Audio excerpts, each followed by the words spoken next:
On est vendredi, vite, c'est le magazine du modélisme, c'est de suite.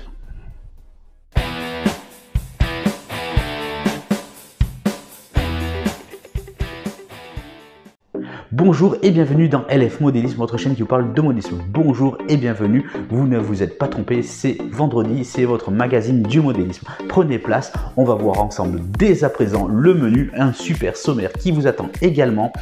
Allez, place au sommaire, c'est de suite. Bien, aujourd'hui dans le sommaire de votre magazine, nous allons prendre la direction et retrouver Simon qui va nous présenter un autorail qui lui tient à cœur. Cela fait plaisir de le retrouver sur LF Modélisme. Je pose souvent la question des projets à court, moyen et long terme, chose faite aujourd'hui avec Alexandre et son projet. Et direction Le Creusot avec Dimitri prendre des nouvelles de son réseau.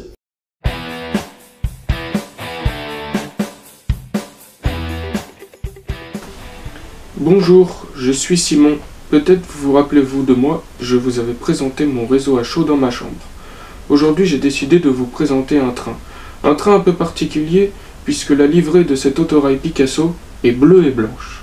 Passons à cette présentation.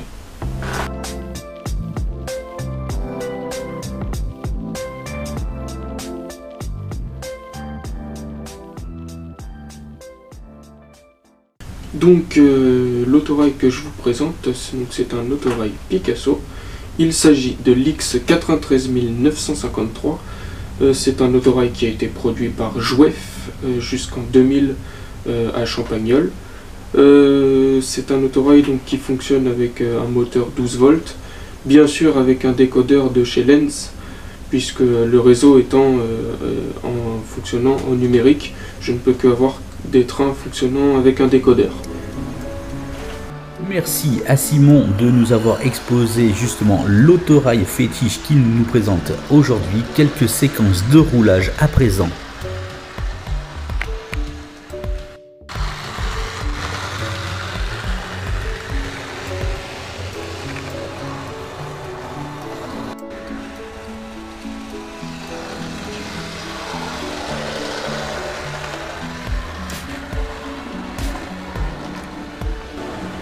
D'ailleurs, n'hésitez pas à poser vos questions, je suis sûr que Simon se fera un plaisir de vous y répondre.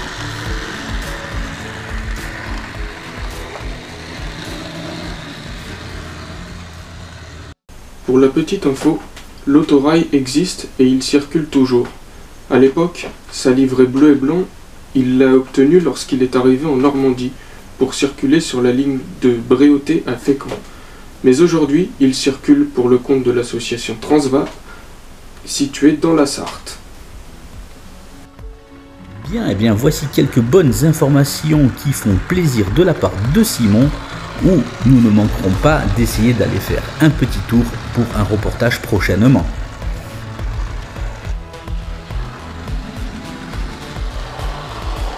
Continuons donc avec quelques séquences de roulage de cette superbe autorail que nous prodigue donc aujourd'hui en vidéo Simon. D'ailleurs, si vous n'avez pas vu le reportage de Simon, je vous invite à cliquer sur le lien qui apparaît au-dessus.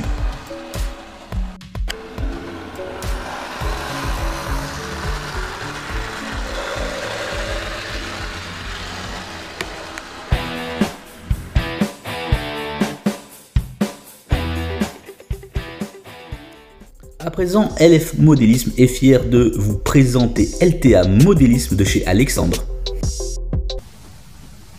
Salut à tous, salut Loïc, merci de m'accueillir sur le Mac du vendredi.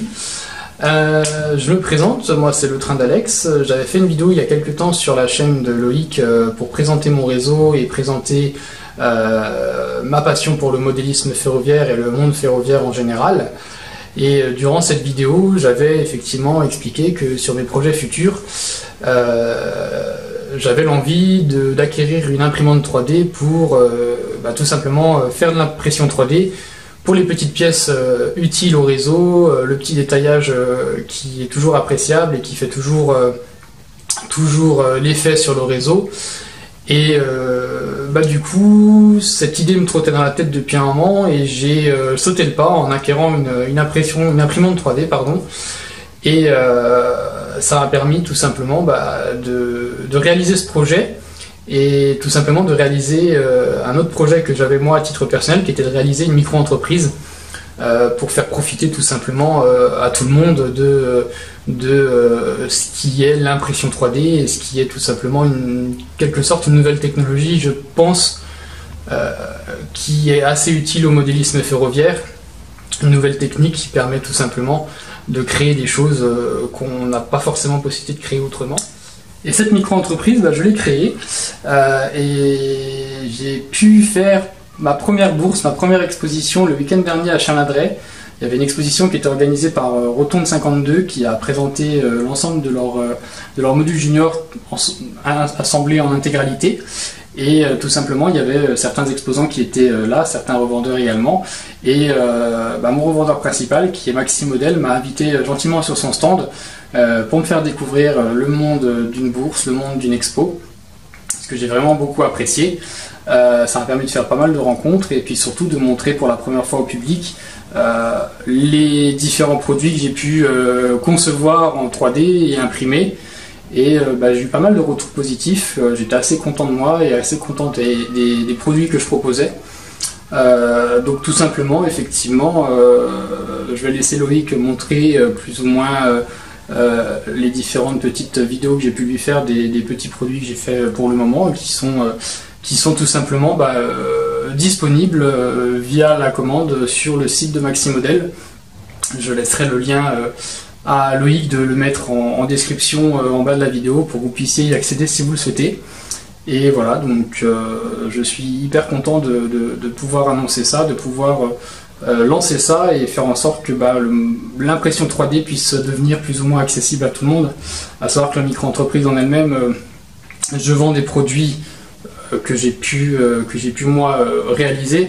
Après, je vends aussi des services de prestation d'impression 3D. Si vous avez un fichier ou des choses comme ça qui vous tiennent à cœur pour une impression plus ou moins petite, parce que pour le moment, l'imprimante que j'ai n'est pas une grosse imprimante, mais ça peut se faire éventuellement. Je peux étudier la demande en question. Donc voilà, vous avez toutes les informations, vous aurez toutes les informations en description de la vidéo. Et en attendant, je vous souhaite une bonne fin de vidéo et je vous laisse avec quelques images que j'ai pu tourner de l'exposition de Rotonde 52 avec des circulations sur les différents modules juniors. Voilà, je vous souhaite une bonne journée, au revoir. Bien, plus d'hésitation à avoir pour vous fournir l'intégralité du catalogue que présente Alexandre, n'hésitez pas à le contacter. D'ailleurs, pour ceci, dans la description de la vidéo, vous pouvez retrouver tous les liens utiles pour pouvoir rentrer en contact avec lui. En images et en vidéo, quelques petits exemples de construction d'impression 3D que propose Alexandre chez LTA.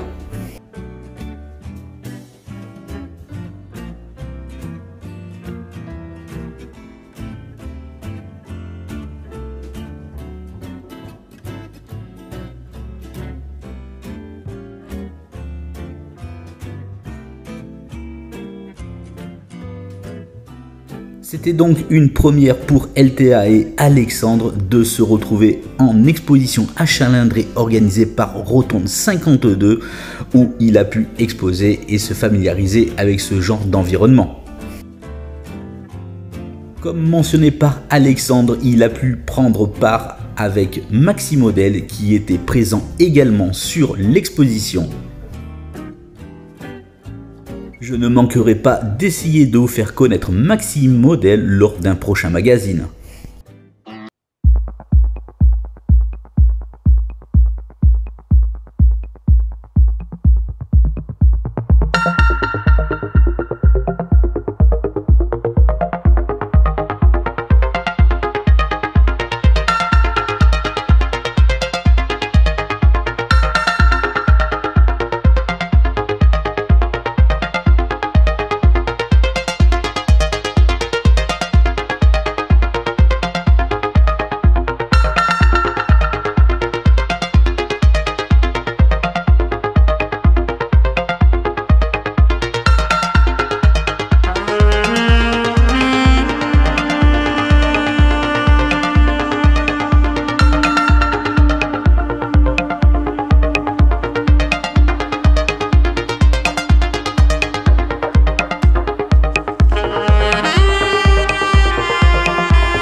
Salut Loïc et bonjour à tous les abonnés de la chaîne LF Modélisme. Donc pour ceux qui me connaissent pas, moi c'est Dimitri, j'ai 30 ans, je suis du Creusot, je suis technicien sur la 241 P17 et je suis modéliste à la maison.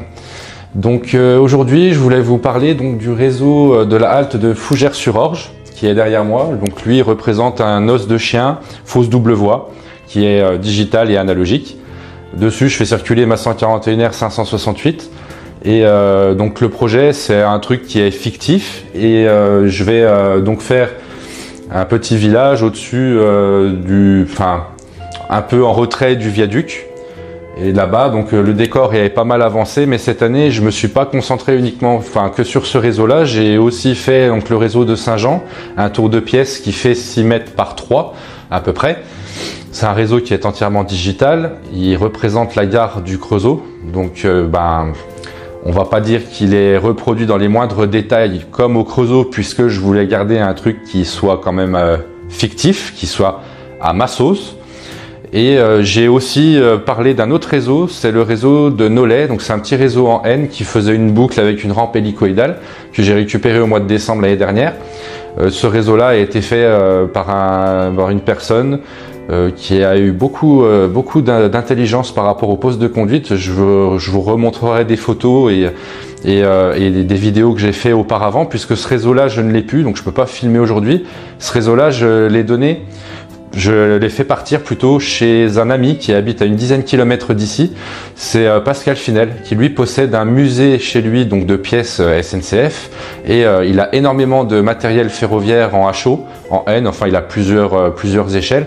C'est vraiment magnifique ce qu'il a chez lui, et vu que lui il n'avait pas spécialement de boulot et puis qu'il n'avait pas de réseau en N, il a préféré, donc j'ai préféré que lui il le récupère pour pouvoir en faire quelque chose. Donc d'après ce que j'ai compris, il aurait le projet de le refaire un peu dans le thème de l'hiver avec de la neige, tout ça. Donc je pense que lui est en réflexion sur ce réseau-là, et ce qui serait bien aussi, c'est qu'on puisse le montrer. La suite de ces choses-là, c'est aussi le réseau Renaissance que j'ai récupéré au mois de décembre. Donc ça a été le fruit de la première vidéo qui a été faite avec toi Loïc. Donc le réseau Renaissance, donc pour rappeler un peu aux abonnés, c'est un réseau qui était à l'abandon, dans une maison qui était vide depuis quelques années puisque les propriétaires sont décédés. Et ce réseau-là a subi beaucoup d'intempéries, dont la flotte, puisqu'il y a de l'eau qui est tombée dessus au goutte à goutte, je pense peu de temps avant que je le récupère. C'est un réseau fixe, donc quand je l'ai vu, j'ai voulu tout de suite faire un truc, c'était de le rendre modulaire, donc de garder le châssis fixe à la maison, de faire des modules avec les planches qu'il y avait dessus, et comme ça, le réseau part en exposition. Donc ça, c'est un projet que j'ai avec 2 amis, donc, dont Pascal. Et une fois qu'il revient à la maison, on le repose sur le châssis fixe, comme ça il n'y a rien qui traîne, il est reposé automatiquement, prêt à circuler. Voilà. Cette année, j'ai rien fait sur ce réseau-là. Enfin, j'ai commencé au mois de janvier de refaire châssis, traitement de bois et d'évaluer un peu tout ce qu'il me fallait comme argent pour pouvoir le remettre en route. Mais la somme est tellement colossale, puisque c'est quand même un réseau qui fait 6 mètres par 2 mètres 50, mais la somme est quand même un peu colossale pour le remettre en route assez rapidement. Donc ce que j'ai fait, c'est que j'ai mis le projet en stand-by depuis quelques mois. Je l'ai redémonté propre et remis au sec. Et j'ai préféré en priorité me concentrer sur le réseau de Saint-Jean, qui lui me tenait à cœur particulièrement et qui était déjà debout et en cours de réalisation. Donc je me suis concentré uniquement sur ce réseau-là cette année. Et j'ai fait un petit peu de boulot vite fait d'électricité sur le réseau derrière moi, mais bon, la plupart du temps je me suis concentré sur le réseau de Saint-Jean. Donc la grande nouveauté, on va dire, c'est que depuis hier j'ai réussi à terminer la pose de la voie de ma gare cachée, donc du côté voie 2. J'ai posé 4 voies de stockage gare cachée, donc là c'est ce qu'on voit derrière moi, il y a 4 rames de posées derrière. Donc là la suite du truc c'est de poser donc le reste de la gare cachée pour la voie 1, et au total ça me fera à peu près une dizaine, 10 ou 11 voies de stockage pour pouvoir stocker des rames qui font à peu près 2 mètres de long. Voilà, donc maintenant je vais vous montrer, je vais vous faire quelques prises de vue donc de la 141R 568 qui est au-dessus sur le réseau de la halte de Fougères-sur-Orge, et je vais faire un tour de réseau de la gare de Saint-Jean Je vais pas faire de circulation aujourd'hui sur ce réseau-là puisque, comme vous l'avez compris, il est en très grands travaux depuis quelques jours. Donc je suis en pleine pause de voie et là la voie est terminée depuis hier soir, on va dire. Et je suis en plein câblage, donc je suis incapable de vous faire tourner des trains aujourd'hui, mais dès que ça tournera, je vous ferai des petites vidéos et si Loïc est d'accord, bien entendu, on refera un petit reportage pour vous montrer tout ça en fonctionnement. Voilà, à tout de suite. Vous l'aurez compris, Dimitri ne manque pas de temps à passer sur les réseaux dont il est en train de réaliser la conception. Merci à lui de ses explications où vous savez que nous retrouverons bien prochainement l'avancée de ses travaux. À présent, merci à lui pour ces quelques séquences de roulage, profitez-en.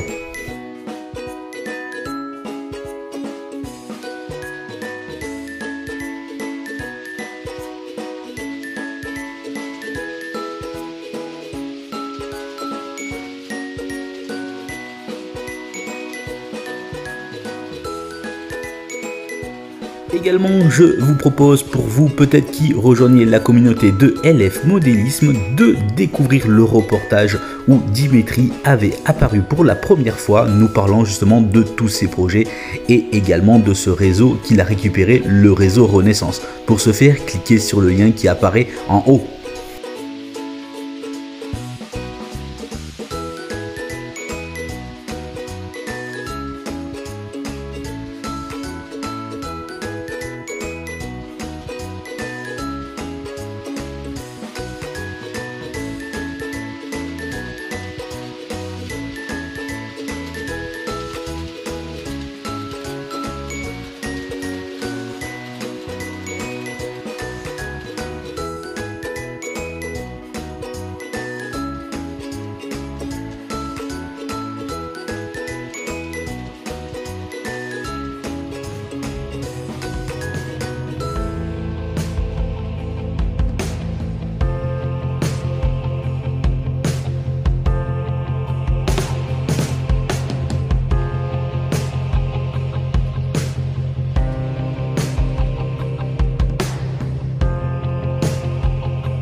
D'ailleurs également, si vous avez une question à poser à Dimitri, n'hésitez pas, il se fera un plaisir d'y répondre.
Un grand merci à Dimitri et souhaitons-lui bon courage dans l'avancée de ses travaux.